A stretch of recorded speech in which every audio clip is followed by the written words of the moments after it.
I'm Andy Doube. I'm the Manager of Inshore Fisheries for the Ministry for Primary Industries. I just want to give you some information about the process of consultation for SNA1 fishery. The significance of SNA1 is that it's our most valuable inshore finfish fishery.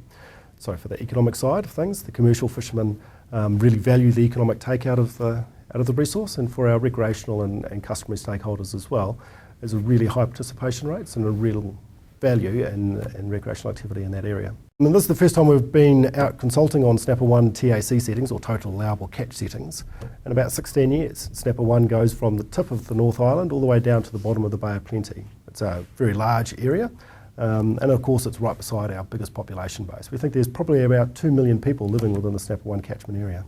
For SNA1, given we knew the significance of this for our commercial stakeholders and for our customary and recreational stakeholders, we actually extended the consultation period. Normally we go for 4 weeks, but we extended it to 6 weeks. To date, we've provided a whole bunch of information on our website and through summary forms and various tables and things like that. It's all available on our website at mpi.gov.nz. We've also had 4 information sessions so far, going out and talking to people about what the information in those consultation papers sort of says. The reason we're reviewing this fishery, the stock, is because 16 years ago we set a rebuild target. So we said we'd try to get to about 20 to 24% of unfished biomass, and we said we'd try and get there in 20 years. We actually did a really good job and we got there in 16. So from a management perspective, we're really successful in what we've done.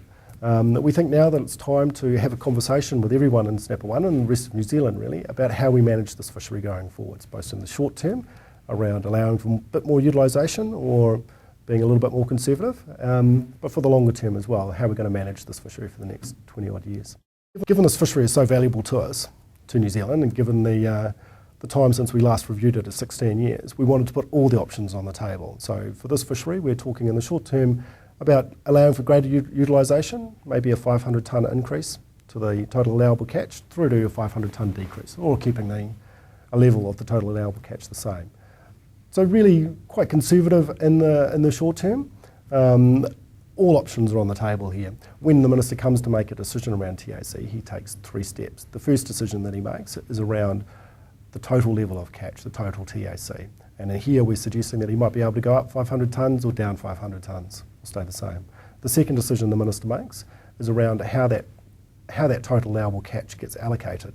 And within that, for instance, the Minister could allocate all of the additional catch to the recreational sector, or he could allocate it all to the commercial sector, or anything in between.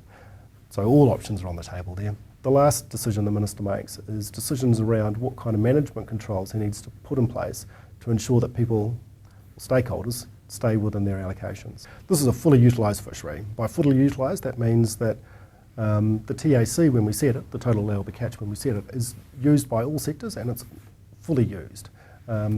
We really want to hear from people about how we should be managing this stock. It's been a long time since we've had a look at it, and we want to make sure that we hear from people about what they think and what their aspirations are for the stock to help inform our management decisions. It's really important that people provide us that feedback and provide those submissions so that we can understand what we should be doing for this fishery. The consultation process from here is that we're inviting submissions from everyone till the 23rd of August. Following that, what we do is we summarise those submissions and provide advice to the Minister about what some of the themes are that are coming through. We also provide him with all the submissions so he can have a look over them himself. Every single submission gets read, so we do look at all of them and we do consider carefully what everyone's saying.